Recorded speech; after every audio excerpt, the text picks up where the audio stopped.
Hi అండి. నమస్తే. Welcome to అమ్మాయి లోకం. అందరూ ఎలా ఉన్నారు? నేనైతే చాలా బాగున్నాను. మీరందరూ కూడా బాగుండాలని మనస్ఫూర్తిగా కోరుకుంటున్నాను.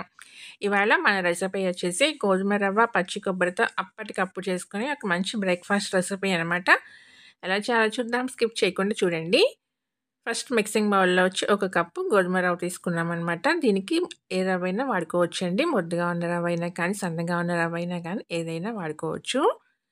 దీంట్లో ఒక కప్పు నీళ్లు పోసుకొని మంచిగా కలిపేసుకుందాము.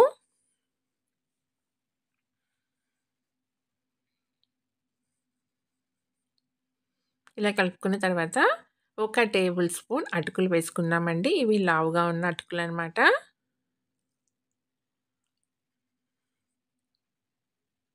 వేసి మంచిగా కలిపేసుకుందాం. ఇంక సెపరేట్‌గా నీళ్ళేమి యాడ్ చేయాల్సిన అవసరం లేదండి. ఈ నీళ్ళే సరిపోతుంది.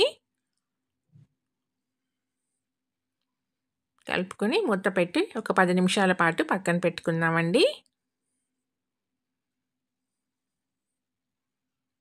10 నిమిషాల తర్వాత చూద్దాము. చూసారు కదా చక్కగా నానిపోయినాయనమాట. అటుకులన్నీ మనకి నీళ్లు పీల్చేసుకుంది. రవ్వ, అటుకులు చక్కగా నానిపోయినాయి. ఇప్పుడు దీన్ని మనం మిక్సీ జార్‌లోకి మార్చుకుందాం.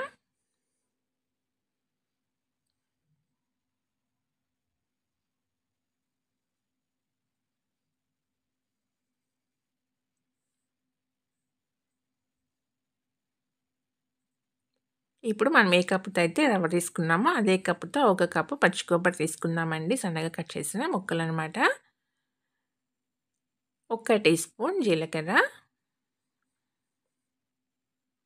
జీలకర్ర వేసుకోవటం వల్ల టేస్ట్ చాలా బావుంటుంది.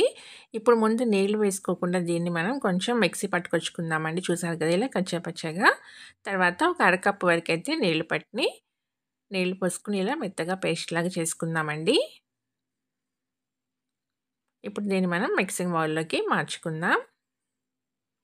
తర్వాత ఇదే జార్‌లో వచ్చి కొంచెం నీళ్లు పోసుకొని ఒక 2, 3 టేబుల్ స్పూన్ల దాకా నీళ్లు పోసుకొని దాన్ని తొలిపేసుకుందామండి. కన్సిస్టెన్సీ మనకి ఇప్పుడు కరెక్ట్‌గా ఉందనమాట. మొత్తం మంచిగా కలుపుకుందాం.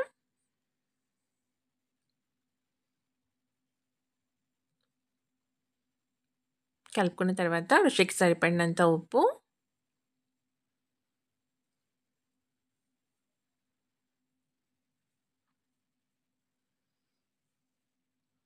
ఒక చిటికెడు వంట సోడా వేసుకుందామండి.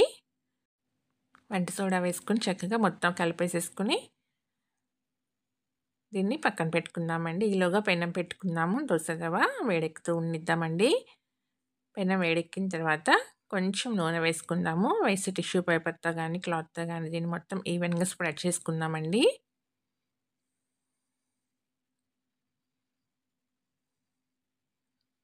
ఇప్పుడు ఒక గరిటె పిండి వేసుకుందాం. దీన్ని మరీ పల్చగా దోసలాగా కాకుండా ఇలా కొంచెం ముద్దగా వేసుకుందామండి మందంగాను. పైన కొంచెం నూనె అప్లై చేసుకుందాము. అంతేనండి. ఇప్పుడు దీన్ని మీడియం ఫ్లేమ్‌లో పెట్టి అలానే ఉంచేద్దాం. చూసారు కదా చక్కగా మంచిగా ఎలా అయితే హోల్స్ వస్తున్నాయో. పైన మనకి మొత్తం చక్కగా డ్రైగా అయిపోవాలండి. తడేమీ లేకుండాను. చూసారు కదా చక్కగా కాలిందండి. తీసేసుకుందాము. అన్నీ ఇలానే రెడీ చేసుకొని పక్కన పెట్టుకుందాం. చాలా ఈజీ అనమాట. ఎలాంటి టిఫిన్ పిండి లేనప్పుడు కూడా అప్పటికప్పుడు 10 నిమిషాల్లో తయారైపోతాయనమాట. చాలా సాఫ్ట్‌గా టేస్ట్ అయితే చాలా బావుందండి. తప్పకుండా ట్రై చేసి చూడండి. మీకెలా వచ్చిందో కూడా నాకు తప్పనిసరిగా కామెంట్ చేయండి. అలానే వీడియో నచ్చినట్లయితే తప్పకుండా సబ్స్క్రైబ్ చేసుకొని ఒక లైక్ ఇచ్చేయండి. మీ ఫ్రెండ్స్‌కి, ఫ్యామిలీ మెంబర్స్‌కి షేర్ చేయండి. చూసారు కదా ఎంత మెత్తగా ఉన్నాయన్నమాట. టేస్ట్ అయితే చాలా బావుంది. మీకు నచ్చిన చట్నీతో సర్వ్ చేసుకోండి. నేనైతే టొమాటో, పుదీనా చట్నీ చేశానండి. టేస్ట్ చాలా బావుంది. తప్పకుండా ట్రై చేసి చూడండి. Thank you for watching.